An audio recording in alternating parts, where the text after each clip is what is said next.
ሰላም ሰላም የእግዚአብሔር ቤተሰቦች እንዴት ናችሁ? ሰላም ናችሁ ወይ? እንዲሁም ደግሞ በሀገር ውስጥም ከሀገር ውጭም ያላችሁ እናቶቼ፣ አባቶቼ፣ እህቶቼ፣ ወንድሞቼ እንዴት ናችሁ? እግዚአብሔር ይመስገን። እንኳን ለዚችን ቀን ለዚችን ሰዓት አደረሳችሁ። እንኳን ለሆሳዕና ወር ሳምንት አደረሳችሁ። እቺ ቀን በጣም የምንወዳት የምንናፍቃት በጉጉት የምንጠብቃት ናትና እንኳን አደረሳችሁ፣ እንኳን አብሮ አደረሰን። ለመላው የኦርቶዶክስ እምነት ተከታዮች ሁሉ እንኳን አደረሳችሁ። እሱ እግዚአብሔር አምላክ ለዓመቱ ሰው ይበለን። ኢየሱስ ክርስቶስ እሱ ይጠብቀን፣ የታመሙትን ይፈውስልን፣ የተራቡትን ከራብ ያውጣልን፣ የተጠሙትን ከጥም ያውጣልን። እንዲሁም ደግሞ በእስር ቤት ያሉትንም እሱ ይጎብኛቸው፣ የተቸገሩትን ሁሉ እሱ በእጁ በመዳፉ ይዳብሳቸው። የዓለሙ ጌታ በሰማይም በምድርም እሱ ከፍ ያለ ነው እና አሁንም ከፍ ይበል።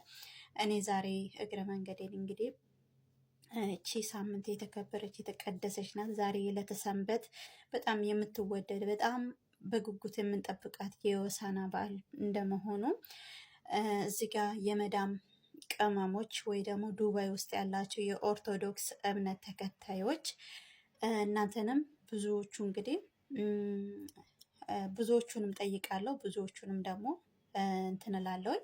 እንዲሁም ደግሞ በአብርሽና በሩታ ዙሪያ መልእክት አለኝ። ሁለተኛ ደግሞ ብትችሉ ለሩታና ለአብርሽ አድርሱልኝ። በጣም ነው የምወዳቸው፣ በጣም ነው የማከብራቸው። እንዲሁም ደግሞ በዙሪያ በአብርሽና በሩታ ዙሪያ ያሉትን ሁሉም በጣም ነው የማከብራቸው። የእነሱ ቪዲዮ እስኪለቀቅ እንኳን የምናፍቅ ሰው ነበርኩኝ፣ ግን በጣም ተከፍቼባቸዋለሁ። በጣም ተቀይሜያቸዋለሁኝ።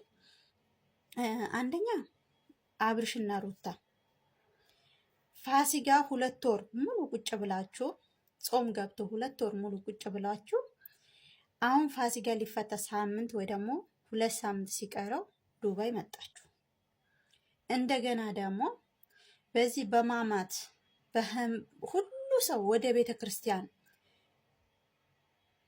በሚሰግድበት በሚጸልይበት ልቡ ተሰብሮ በሚያለቅስበት ወቅት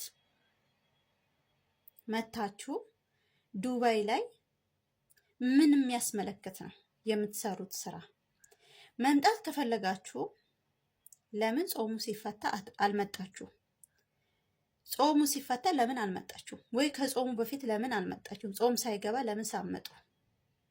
ሰርጋችሁን መሰረክ ከፈለጋችሁ ቀለበትን ማድረግ ከፈለጋችሁ ጾሙ ሳይገባ በፊት ወይ ደግሞ ህማማት ሳይቃረብ በፊት። እንግዲህ እኔ አላቅም፣ በጾም ውስጥ የሚሰረግ ሰርግም አላቅም።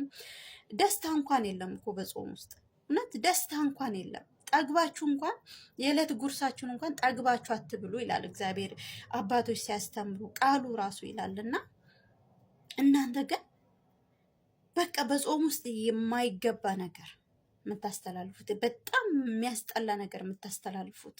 በዛ ደግሞ ሲገርመኝ ደግሞ ጭራሽ ማማት ውስጥ ቀለበት፣ ጭራሽ ማማት ውስጥ ሰርግ፣ ጭራሽ ማማት ውስጥ ሙዚቃ